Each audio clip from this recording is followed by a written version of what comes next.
Breaking news. ఇప్పుడు ప్రపంచ దేశాలతో పాటు భారతీయులంతా ఎదురు చూస్తున్న విషయం పాకిస్తాన్ మనం ఎప్పుడు కొట్టబోతున్నాం, పాకిస్తాన్ని మనం ఎలా కొట్టబోతూ ఉన్నామని. 22వ తారీఖున కశ్మీర్లో అటాక్ జరిగిన దగ్గర నుంచి కూడా భారతీయుల్లో రగులుతున్న విషయం అదే. నిన్న ప్రధాని కూడా మాట్లాడారు, ఈ దాడి తర్వాత ప్రతి భారతీయుడి హృదయం రగిలిపోతుందని.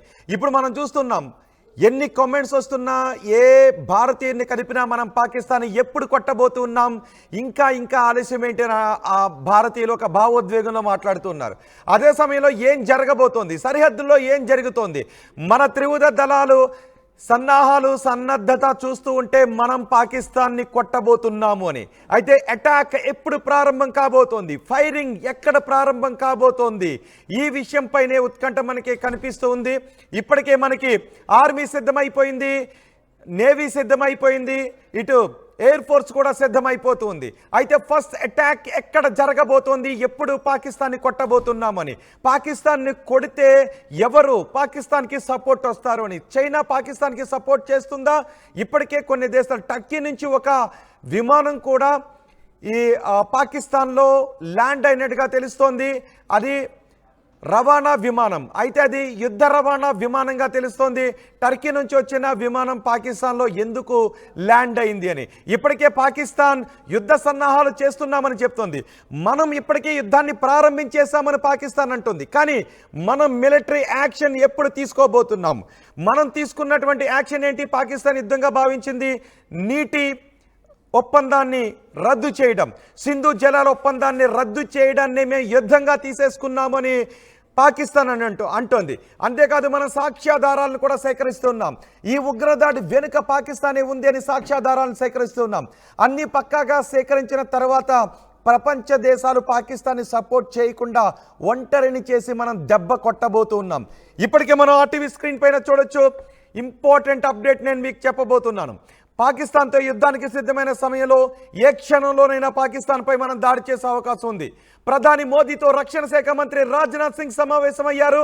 ఈ సమావేశంలో ఎన్ఎస్ఏ, నేషనల్ సెక్యూరిటీ ఏజెన్సీ సలహాదారు అజిత్ దోవల్ కూడా ఈ సమావేశంలో ఉన్నారు. 24 గంటల్లో మోదీతో రాజ్నాథ్ సింగ్ సమావేశం కావడం ఇది 24 గంటల్లో మోదీతో రాజ్నాథ్ సింగ్ రెండోసారి సమావేశమయ్యారు. పాక్ సరిహద్దుల్లో ఇప్పటికీ ఉద్రిక్తతలు కొనసాగుతున్నాయి. ఎల్ఓసి వెంబడి పాక్ కవ్వింపు చర్యలకు పాల్పడుతుంది. ఎల్ఓసి వెంబడి పాకిస్తాన్ సైనికులకు భారత సైనికులకు మధ్య కాల్పులు చోటు చేసుకుంటున్నాయి. ఈ సమయంలో 24 గంటల్లో 2 సార్లు రాజ్నాథ్తో సమావేశం కావడం, త్రివిధ దళాల సన్నద్ధతపై చర్చించడం, ఇవన్నీ కూడా ఫస్ట్ అటాక్ ఎప్పుడు చేయబోతున్నామనే విషయంపైన చర్చ జరుగుతుంది. ఉగ్రవాదుల ఏరివేతకు తీసుకుంటున్న చర్యలపై ఈ సమావేశంలో చర్చించారు. ఇప్పటికే రాజ్నాథ్ సింగ్తో సిడిఎస్ అనిల్ చౌహాన్ కూడా సమావేశమయ్యారు. ఆదివారం రాజ్నాథ్ సింగ్తో బిఎస్ఎఫ్ డీజీ దల్జీత్ సింగ్ కూడా సమావేశమయ్యారు. ఈ వరుస సమావేశాలు ఉత్కంఠను కలిగిస్తూ ఉన్నాయి. ఈ వరుస సమావేశాలు పాకిస్తాన్లో కూడా భయాన్ని కలిగిస్తూ ఉన్నాయి. అందుకే పాకిస్తాన్ చైనా దగ్గరకు పరిగెట్టుకుని వెళుతుంది. చైనా విదేశాంగ శాఖ మంత్రితో పాకిస్తాన్ విదేశాంగ శాఖ మంత్రి సమావేశమయ్యారు. ఇప్పటికే మన యుద్ధాన్ని ప్రారంభించేశాం, నీళ్లతో కొట్టాం పాకిస్తాన్ని. పాకిస్తాన్ ఇప్పుడు గొక్క తిప్పుకోలేకపోతూ ఉంది. పాకిస్తాన్ గొంతు ఎండిపోతుంది. ఇక మన సైనిక చర్య ఎలా ఉండబోతోంది? ఇప్పటికే పిఓకేతో పాటు పాకిస్తాన్లో ఎక్కడెక్కడ ఉగ్ర శిబిరాలు ఉన్నాయో మన వాళ్ళు ఐడెంటిఫై చేశారు, వాళ్ళు గుర్తించినట్టుగా తెలుస్తోంది. ఆ ఉగ్ర శిబిరాలపై మనం దాడి మొదలు పెట్టబోతూ ఉన్నాం. అన్ని సాక్ష్యాలు, ప్రపంచ దేశాలు ఎవరైనా పాకిస్తాన్కి సపోర్ట్ చేస్తే మనం చూపించడానికి సాక్ష్యాలను సిద్ధం చేసుకుంటూ ఉన్నాం. ఇటు త్రివిధ దళాలు కూడా సిద్ధమైపోయాయి. ఫస్ట్ అటాక్ ప్రారంభమయ్యే అవకాశాలు మరికొన్ని గంటల్లోనూ త్వరలోనూ ఉండే అవకాశం ఉంది. ఆ ఫస్ట్ అటాక్ ఉగ్ర శిబిరాలపై ఉండే అవకాశం ఉంది. ఆ ఉగ్ర శిబిరాలపై మనం చేసే అటాక్ తర్వాత పాకిస్తాన్ రియాక్షన్ ఎలా ఉంటుందనేది కూడా ఇప్పుడు ఉత్కంఠ కలిగిస్తోంది. మా ప్రతినిధి రామ్దాస్ ఉన్నారు పూర్తి సమాచారం అందించడానికి. రామ్దాస్, ఇప్పటికే వరుస సమావేశాలు జరుగుతున్నాయి. రక్షణ శాఖ మంత్రితోనూ రక్షణ శాఖ ప్రతినిధులతోనూ ఈ త్రివిధ దళాల అధిపతులతో కూడా ఈ సమావేశాలు జరుగుతూ ఉన్నాయి. ఈ సమావేశాలతో పాకిస్తాన్ భయపడుతుంది. సో ఫస్ట్ అటాక్ ఎలా ఉండబోతోంది అనే చర్చ కూడా జరుగుతుంది. సో ఈ సమావేశాల సారాంశం ఏంటి? సమావేశాల తర్వాత ఏం జరిగే అవకాశం కనిపిస్తోంది? ముఖ్యంగా ఇవాళ 2 ప్రధాన అంశాలు చర్చకు రాబోతున్నాయి. ప్రధానికి రాజ్నాథ్ సింగ్ మధ్య భేటీకి సంబంధించి ముఖ్యంగా ఇప్పుడు సరిహద్దులో నెలకొన్న టెన్షన్ సంబంధించి రాజ్నాథ్ సింగ్ పూర్తిగా ప్రధానికి బ్రీఫ్ చేస్తున్నారు. ఇంకా రెండవది చాలా కీలకమైంది. ఇవాళ ఫ్రాన్స్ తో ఒక కీలక ఒప్పందం జరగబోతుంది. దాదాపు 26 రఫేల్ మెరైన్ యుద్ధ విమానాలు ఇవాళ కొనుగోలు సంబంధించిన దాదాపు 63,000 కోట్ల విలువైనటువంటి డీల్ ఇవాళ ఫ్రాన్స్ తో ఒప్పందం చేసుకోబోతుంది. సో దానికి భారత ఫ్రాన్స్ రక్షణ మంత్రులు కూడా వర్చువల్ విధానంలో దీంట్లో పాల్గొంటున్నారు. డిఫెన్స్ సెక్రటరీ అలాగే ఫ్రెంచ్ అంబాసిడర్ కూడా ఈ ఒప్పందంలో పాలు పంచుకుంటున్నారు. ఇప్పటికే మనకు తెలిసింది 2016 ఒప్పందంలో భాగంగా భారత్ 36 విమానాలను కొనుగోలు చేసింది. దీంతో ఇప్పుడు తాజాగా మరొక 26 అంటే మొత్తం 62కు చేరుకోబోతుంది. ఈ ఒప్పందం ఒక రకంగా ద్వైపాక్షిక రక్షణ సహకారాన్ని బలపరిచే అంశం. ఇప్పుడున్న ఉద్రిక్తత నేపథ్యంలో మనకు మరొక 66 రఫేల్ మెరైన్ తోడవుతున్నాయి. అవి ఐఎన్ఎస్ విక్రాంత్ నుంచి ఈ రఫేల్ మనం స్టార్ట్ చేస్తే కనుక నేరుగా కరాచీ వరకు అటాక్ చేసే అవకాశం ఉంది. సో ఇది one of the most important. And ఇంకోటి ఏంటంటే ఇప్పుడు కొనసాగుతున్న టెన్షన్ నేపథ్యంలో నిన్న సిడిఎస్ అనిల్ చౌహాన్ ముఖ్యంగా రాజ్నాథ్ సింగ్ తో భేటీ అవ్వడము పలు దఫాలుగా అనేక అంశాలపై చర్చించారు. ఇవాళ తాజాగా ఆ అంశాలన్నీ కూడా చర్చిస్తున్నారు. ముఖ్యంగా మిలిటరీ బాస్ అనిల్ చౌహాన్ చెప్పిన ప్రతి అంశాన్ని ఇటు సెక్టార్ లో ముఖ్యంగా జమ్మూ కాశ్మీర్ సెక్టార్ లో ఇవాళ కూడా పూంచ్ పుల్వామా తర్వాత కొన్ని సెక్టార్లో ఇంకా ఎల్ఓసి దగ్గర కాల్పుల విరమణ ఒప్పందాన్ని ఉల్లంఘించి పాకిస్తాన్ జరుపుతున్న కాల్పులు, అలాగే మనం ఏ రకంగా సన్నద్ధమవుతున్నాం, త్రివిధ దళాలు ఆర్మీ, నేవీ అలాగే తర్వాత ఎయిర్ ఫోర్స్, ఈ మూడు ఏ రకంగా సన్నద్ధమవుతున్న విషయాలు కూడా వివరిస్తున్నట్టుగా తెలుస్తుంది. ఇప్పటికే chief of defence staff Anil Chauhan ప్రస్తుతం ఆయన సౌత్ బ్లాక్ లోని ప్రధానమంత్రి కార్యాలయంలో ఉన్నట్టుగా తెలుస్తుంది. అవసరమైతే ఈ క్షణమైన ప్రధానమంత్రి ఇంటికి పిలిచే అవకాశం కనిపిస్తుంది. ప్రస్తుతానికైతే ఈ భేటీ ఎక్కడ జరుగుతుందంటే ప్రస్తుతం 7 లోక్ కళ్యాణ్ మార్గ్ ప్రధానమంత్రి ఇంట్లో జరుగుతుంది. అక్కడ అజిత్ దోవల్ కూడా ఉన్నారు. అనేక కీలక అంశాలపై అయితే ప్రస్తుతం చర్చ జరుగుతున్నట్టుగా తెలుస్తోంది. ముఖ్యంగా ఇటు పాకిస్తాన్ కనుక ఎలాంటి వ్యూహాలు అమలు చేయబోతుంది, దానికి ప్రతిగా మనం ఎలాంటి ప్రతి వ్యూహాలు అమలు చేయబోతున్నాం, వ్యూహాత్మకంగా ముందుకు వెళ్తూ ఉన్నాం. రామ్దాస్, ఇప్పటికీ మనం చాలా వ్యూహాత్మకంగా ముందుకు వెళుతూ ఉన్నాం. మనం తీసుకున్నటువంటి సింధు జలాల ఒప్పందం రద్దునే యుద్ధంగా భావించేసామని చెప్తున్నారు. సో ఇప్పుడు మిలిటరీ అటాక్ ఏ విధంగా ఉండబోతుందని త్రివిధ దళాలు సిద్ధమైపోయి ఉన్నాయి. ఇప్పుడు పాకిస్తాన్ అటు చైనా దగ్గరకు పరిగెడుతోంది, మాకు సాయం చేయండి అని. అమెరికా స్వతంత్రంగానే మనకి సపోర్ట్ చేయడానికి ముందుకు వస్తుంది.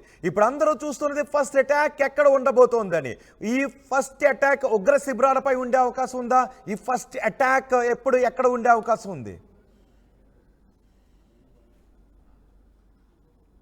చర్చలు జరిగే అవకాశం ఉంది. ప్రస్తుతం అదే బ్రీఫింగ్ చేస్తారు. మనం ఎక్కడెక్కడ డిప్లాయ్ చేసాం, ఎక్కడెక్కడ మోహరించాం, ఎటువైపు నుంచి మనకు కవ్వింపు చర్యలు వస్తున్నాయి, ఎటువైపు నుంచి మనం ముందుగా దాడికి దిగితే బాగుంటుందనే అంశాలపైన సీరియస్ గా డిస్కస్ చేస్తున్నట్టుగా తెలుస్తుంది.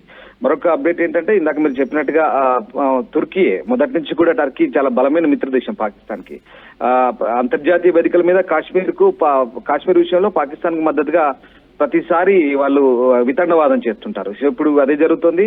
ఇక్కడ ఎప్పుడైతే ఇక్కడ అలజడి వాతావరణం నెలకొందో భారత్ వైపు నుంచి దాడి జరగొచ్చన్న అంచనాలతో పాకిస్తాన్ కొన్ని మిత్ర దేశాలతో ఇప్పటికే బతిమాలుతున్న పరిస్థితి. తమపై అటాక్ చేస్తే తాము ఒంటరిగా ఉంటాము, సహాయం చేయమని కోరుతున్నారు. చైనా విదేశాంగ మంత్రితో పాక్ ఉప ప్రధాని విదేశాంగ మంత్రి దార్ ఆయన కూడా మాట్లాడారు. వాళ్ళని కూడా బతిమాలుకుంటున్నాడు సహాయం చేయమంటూ. మరోవైపు ఇటు తుర్కీని కూడా బతిమాలడంతో వాళ్ళు కూడా C-130 హెర్క్యులస్ విమానాలు కూడా ప్యాక్ లో ల్యాండ్ అయినట్టుగా తెలుస్తుంది. అంటే కొన్ని అవసరమైనటువంటి కార్గోని తీసుకొచ్చినట్టు సమాచారం. అంటే ఇక్కడ ఆయుధ సంపత్తిని మాత్రమే వాళ్ళు సహాయం చేయగలరు, నేరుగా వాళ్ళు మనతో యుద్ధంలో పాల్గొన్నారు, కానీ ఆ రకమైనటువంటి సహాయ సహకారాన్ని కూడా వాళ్ళు అందించబోతున్నారు. సో ఇవన్నీ దృష్టిలో పెట్టుకుని ఇవన్నీ కూడా మొత్తం బ్రీఫ్ చేస్తున్నట్టుగా తెలుస్తోంది. ఇక ఎల్ఓసి దగ్గర ప్రస్తుత పరిస్థితులు మనం ఏ రకంగా ముందుకెళ్లాలి, ముఖ్యంగా త్రివిధ దళాధిపతులు అలాగే అజిత్ దోవల్ వీళ్ళంతా కూడా కలిసి చర్చిస్తున్నారు.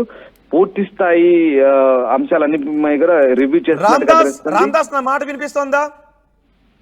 ఎస్ రామ్దాస్, ఫస్ట్ అటాక్ గతంలో సర్జికల్ స్ట్రైక్స్ లాగా ఎక్కడెక్కడైతే ఉగ్ర శిబిరాలు ఉన్నాయో ఆ ఉగ్ర శిబిరాలపై మన అటాక్, ఎందుకంటే అవి ఉగ్ర శిబిరాలు అని చెప్పడానికి కూడా సాక్ష్యాలు సేకరిస్తున్నట్టుగా తెలుస్తోంది. ఆ ఉగ్ర శిబిరాలను టార్గెట్ చేసి అటాక్ చేస్తే పాకిస్తాన్ నుంచి రియాక్షన్ ఉండే అవకాశం ఉంటుందా? డెఫినెట్. అంటే ఉగ్ర శిబిరాలకు సంబంధించి గతంలో మనం బాలాకోట్ దాడులు తెల్లవారుజామున రాత్రే పూర్తి చేసుకుని మనం కంప్లీట్ చేసుకుని రాగలిగాం. అక్కడ అది పాక్ ఆక్యుపైడ్ కాశ్మీర్ గా చెప్తున్నటువంటి వాళ్ళ ఆజాద్ కాశ్మీర్ గా చెప్పుకునే POKలో మనం ఉగ్ర శిబిరాలపై దాడి చేసినప్పుడు పాకిస్తాన్ మిన్నకుండిపోయింది. అంటే పూర్తిగా అక్కడ అప్పుడున్న ఉద్రిక్తల నేపథ్యంలో మనం తెల్లవారుజామునే రాత్రి ఆ ఆపరేషన్ అంతా కంప్లీట్ చేసుకోబోతున్నాం. కానీ ఇప్పుడున్న పరిస్థితులు వేరు. ఇప్పుడు కంప్లీట్ గా రెండు వైపుల నుంచి కవింపు చర్యలు జరుగుతున్నాయి. రెండు వైపుల నుంచి కూడా యుద్ధానికి సన్నాహకాలు కనబడుతుంది. భారత సైన్యం సంసిద్ధత, అటువైపు ప్రతి వ్యూహాలు కూడా ఉంటున్నాయి. ఇక ఓవైపు కౌంటర్ టెర్రరిజం, సరిహద్దు భద్రత బలోపేతం చేయడంపై మనం దృష్టి పెట్టాం. సో ఇప్పుడు మనం ఏ రకమైనటువంటి అటాకులు చేయబోతున్నాం? బాలాకోట్ తరహాలోనే అక్కడ శిబిరాలపై అటాక్ చేయబోతున్నామా సర్జికల్ స్ట్రైక్స్ తరహాలో, లేదంటే మనం నిన్న మొన్న చెప్పుకుంటున్నట్టుగా ఇప్పటి వరకు ఈ 4 రోజుల నుంచి జరుగుతున్న పరిణామాలు, నేవీ రెడీ అవుతుంది, ఎయిర్ ఫోర్స్ రెడీ అవుతుంది, ఆర్మీ రెడీ అవుతుంది. అంటే ఇక్కడ మనం సరిగ్గా ఖచ్చితంగా ఊహించలేని పరిస్థితి. భారత్ ఎలాంటి వ్యూహాలతో పోతుందనేది ఇంకా మనం బయట పెట్టలేని స్థితి. సర్జికల్ స్ట్రైక్స్ తో మాత్రమే సరిపెడితే కనుక కేవలం ఇండియన్ ఎయిర్ ఫోర్స్ కు మాత్రమే పని ఉంటుంది. ఖచ్చితంగా నిర్దేశిత లక్ష్యాలు మాత్రమే టార్గెట్ చేసుకొని పని పూర్తి చేసుకొని ఫినిష్ చేసుకొని వచ్చే అవకాశం ఉంటుంది. సో ఆ రకమైనటువంటి టార్గెట్లే ఉంటాయి. ఇప్పటివరకు అయితే దౌత్య యుద్ధంతోనే బెంబేలెత్తిస్తున్నాం. తర్వాత సర్జికల్ స్ట్రైక్స్ లాంటివి ఉంటాయా, లేదా త్రివిధ దళాధిపతులు సంసిద్ధత ఉన్న నేపథ్యంలో ముప్పేట దాడి ఉంటుందా, ఏ రకమైన దాడి ఉంటుందనేది మనం ఇప్పుడు ఆ సీక్రెట్స్ రివీల్ చేయలేని పరిస్థితి. ఇప్పటికే సౌత్ బ్లాక్ నుంచి అంటే విదేశాంగ శాఖ కానీ రక్షణ శాఖ కానీ దీనికి సంబంధించిన కంప్లీట్ డీటెయిల్స్ ఏం లీక్స్ ఇవ్వట్లేదు. సో అది మనం చాలా గోప్యంగా ఉంచుతున్నాం. ఎట్లా దాడి చేయబోతున్నాం, సర్జికల్ స్ట్రైక్స్ ద్వారానా లేదంటే నేరుగా వాళ్ళపై అన్ని రకాల ముప్పేట దాడి చేస్తామనేది ఇంకా సస్పెన్స్ ఇంకా.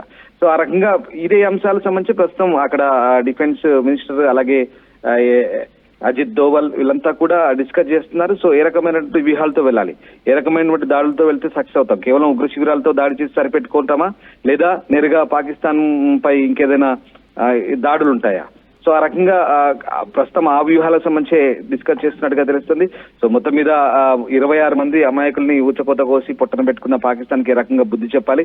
ఇప్పటికే అన్ని రకాల నిషేధాలు విధించాం, అన్ని రకాల ఆంక్షలు పెట్టాం, ఇటు వాణిజ్యం కూడా రద్దు చేసుకున్నాం, ఒప్పందాలు చాలా వరకు రద్దు చేసుకున్నాం. అవన్నీ యాజ్ వి డిస్కస్ మీకు మనకంతా తెలిసిన విషయమే. సో ఆ రకంగా ప్రస్తుతానికైతే భారత సైన్యం ఏ రకంగా సన్నద్ధతో ఉన్నాయనే అంశాలపైన ప్రస్తుతం ఈ మంత్రుల మధ్య అదే రక్షణ మంత్రి ప్రధానమంత్రికి బ్రీఫ్ చేస్తున్నారు.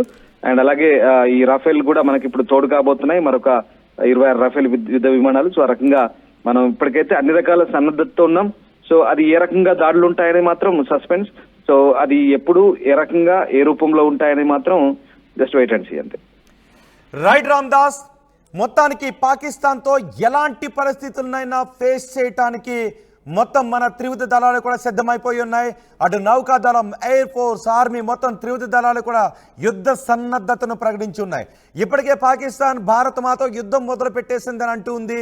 ఎప్పుడైతే మనం నీళ్లను ఆపేశామో అప్పటి నుంచి పాకిస్తాన్ యుద్ధం మొదలు పెట్టేసింది మాపై భారత్ అని చెప్తుంది. నీళ్లను ఆపితే మేము యుద్ధ ప్రకటనగానే మేము తీసుకుంటామని పాకిస్తాన్ అని అంటుంది. అదే సమయంలో భయంతో ప్రపంచ దేశాల ముందుకు వెళ్తోంది. ఎవరైనా కలగజేసుకోండి, ఎవరైనా మధ్యవర్తిత్వం వహించండి, ఒక వేదిక పైన, ఒక తటస్థ వేదిక పైన నిజాలను తేల్చండి అంటూ పాకిస్తాన్ అన్ని దేశాల దగ్గరకు తిరుగుతుంది. ఇటు చైనా విదేశాంగ శాఖ మంత్రితో కూడా పాకిస్తాన్ విదేశాంగ శాఖ మంత్రి మాట్లాడిన పరిస్థితి ఉంది. ఈ సమయంలో ఫస్ట్ అటాక్ ఏ విధంగా ఉండబోతోందని, ఎందుకంటే మనం యుద్ధ సన్నద్ధతను ప్రారంభించాము, యుద్ధానికి సిద్ధమైపోయి ఉన్నాము. కానీ ఇప్పుడు ఎలా కొట్టబోతున్నాము పాకిస్తాన్ని అనేది మాత్రం రహస్యం. ఎలా కొట్టబోతున్నాం అనేది శత్రువు కూడా అందరి విధంగా మనం తీసే దెబ్బ ఉంటుంది. ఇప్పటి వరకు మనం చేసినటువంటి సర్జికల్ స్ట్రైక్స్ కావచ్చు, పాకిస్తాన్ పై చేసిన ఈ surgical strikes, Balakot surgical strikes, ఇవన్నీ కూడా పాకిస్తాన్కి తెల్లారే లోపే కంప్లీట్ అయిపోయి మనం పని ముగించుకుని వచ్చేసాం. ఇప్పుడు పాకిస్తాన్ సైనిక స్థావరాలను కొడతామా, పిఓకే అవతల వరకు పాకిస్తాన్ సైనికులను తరుముకుని వెళ్తామా, పీఓకేలో ఉన్న ఉగ్ర స్థావరాలపై మనం దాడి చేస్తామా, మనం కొట్టబోయే, మనం వేయబోయే ఆ అటాక్ ఏ విధంగా ఉండబోతుందని ప్రపంచ దేశాలు ఎదురు చూస్తున్నాయి. ఎందుకంటే మోదీయే క్లియర్గా చెప్పారు. మోదీ బీహార్లో చాలా క్లియర్గా చెప్పారు. నిన్న కూడా మన్ కీ బాత్లో మోదీ చాలా క్లియర్గా చెప్పారు, మాపై, మా పౌరులపై చేసిన దాడిని మేము మర్చిపోము. ప్రతి పౌరుడు కూడా కోపంతో రగిలిపోతూ ఉన్నాడు, రక్తం రగిలిపోతూ ఉందని. బీహార్లో మోదీ ప్రపంచ దేశాలకు అర్థమయ్యే లాంగ్వేజ్లో పాకిస్తాన్కి గట్టి వార్నింగ్ ఇచ్చారు.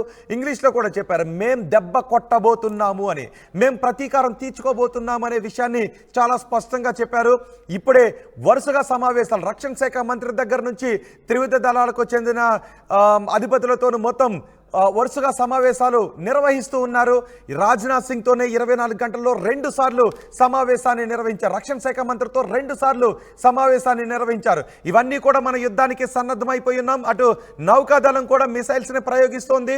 నౌకాదళం మిసైల్స్ని ప్రయోగించడం కాదు, మిసైల్స్ని టెస్ట్ చేస్తుంది. మిసైల్స్ని టెస్ట్ చేస్తున్నటువంటి దృశ్యాలను కూడా నౌకాదళం ట్విట్టర్లో పోస్ట్ చేసింది, సామాజిక మాధ్యమాల్లో మన నౌకాదళం పోస్ట్ చేసింది. ఈ సన్నద్ధతతో పాకిస్తాన్ వెన్నులో భయం మొదలైంది. అటు నీళ్లను ఆపేయడంతో కరువు మొదలవుతుందేమో, పాకిస్తాన్ ప్రజలు పాలకులపైన సైన్యం పైన తిరగబడతారేమోననే భయం వాళ్ళలో వెంటాడుతూ ఉంది. ఇక భారత్ ఏ విధంగా అటాక్ చేయబోతోంది, భారత్ అటాక్ సైనిక స్థావరాలపై చేస్తుందా, ఉగ్ర స్థావరాలపై చేస్తుందా అని పాకిస్తాన్ భయంతో వణికిపోతుంది. ఈ దెబ్బతో పాకిస్తాన్కు చెందినటువంటి 1200 మంది